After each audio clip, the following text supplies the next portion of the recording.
Hello, I just wanted to give you some helpful tips on getting started on non-objective art, especially finding your magazine scrap and getting your color matches.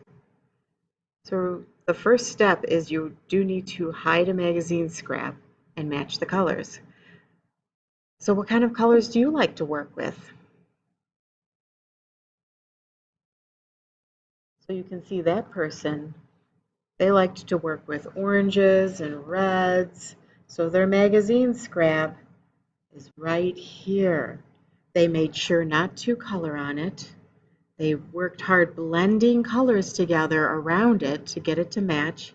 And because they had straight lines in their magazine scrap, they have a lot of straight line, orange straight lines in their design. So that's what you want to aim for. Be inspired by your magazine scrap. So I hope you've been saving just little scraps from your mail. Maybe something like this could work. Maybe you have some old magazines. Now, it can be hard to decide where do I want my magazine scrap to come from. So I like to use this little viewer. I just made it out of a scrap piece of paper, and I cut an opening, and my opening is about 1.5 inches. Your magazine scrap should be about 1 or 2 inches big. It doesn't have to be a square. It can be oblong, it can be circular, but about that size, 1 to 2 inches. So I like to use this as my viewfinder to look for good possible magazine scrap material. Now some of this might work, but that's a lot of texture and values that would be hard to work with. So I'm going to find a magazine scrap that has some more solid colors in it. This is like I guess a video game advertisement I found in a magazine. And I kind of like this turquoise with that black line. Now make sure you don't do things that look like objects. Like you can tell that's a tail of a bird, or you could tell that's the arm of a person. So those wouldn't work. And another thing that wouldn't work is if you try to do just black and white. Don't just do black and white, but you could do something like that. Make sure you don't have the words. Or you could have white and a color or black and a color. Here's another one here. You could do white and a color. You can decide that's good. Just you don't want words in there though. Or I could do this. Ooh, I kind of like that. You could have black, white, and red, and you can decide how much of it you want. Maybe you want mostly black, or maybe you want mostly white. But once you've decided, I still like that turquoise one. I'm going to go back to that. Once you've decided on your magazine scrap, and this might not be your possible one. You might go to mix the colors and go, this is not for me. I'm going to draw with a pencil with my viewfinder so I know where I want to cut it out.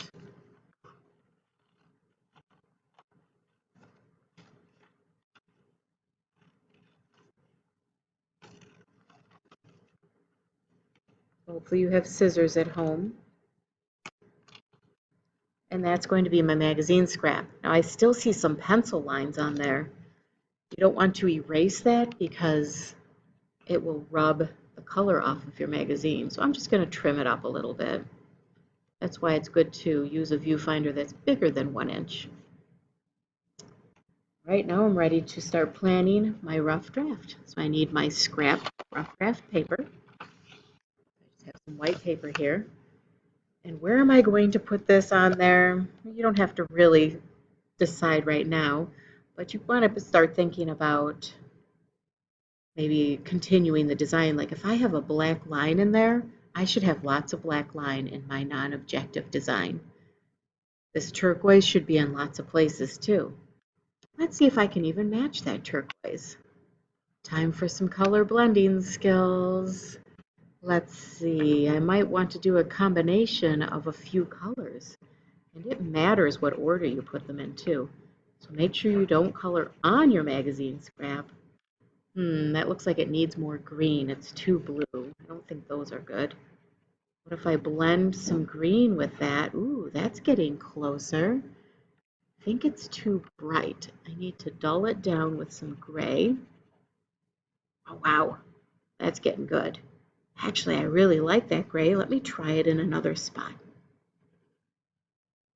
I'm going to start with gray first, and I'm going to put that blue on top. The order you blend your colors does matter. See, now that's probably too light. Maybe I'll do some blue. I think I need some of that green back in there.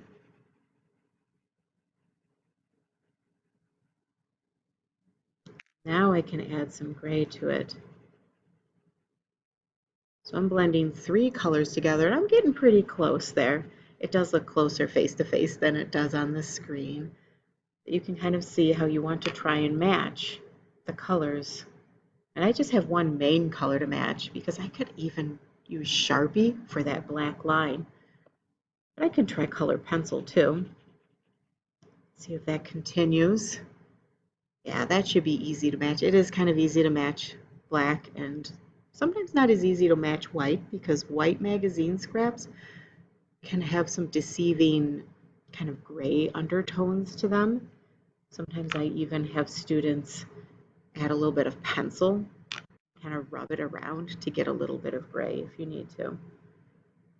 But you do need to be thinking about the design that's going to go with this. So how are you going to continue the lines and shapes and colors? And I can add in some other lines that would intersect. What's my focal point going to be? How am I going to draw people in? Maybe I'll have like just kind of a bright spot of color right there. Maybe I'll even put orange there if I'm going to use color as my focal point. Or maybe how I draw my lines will draw people in and make them look around.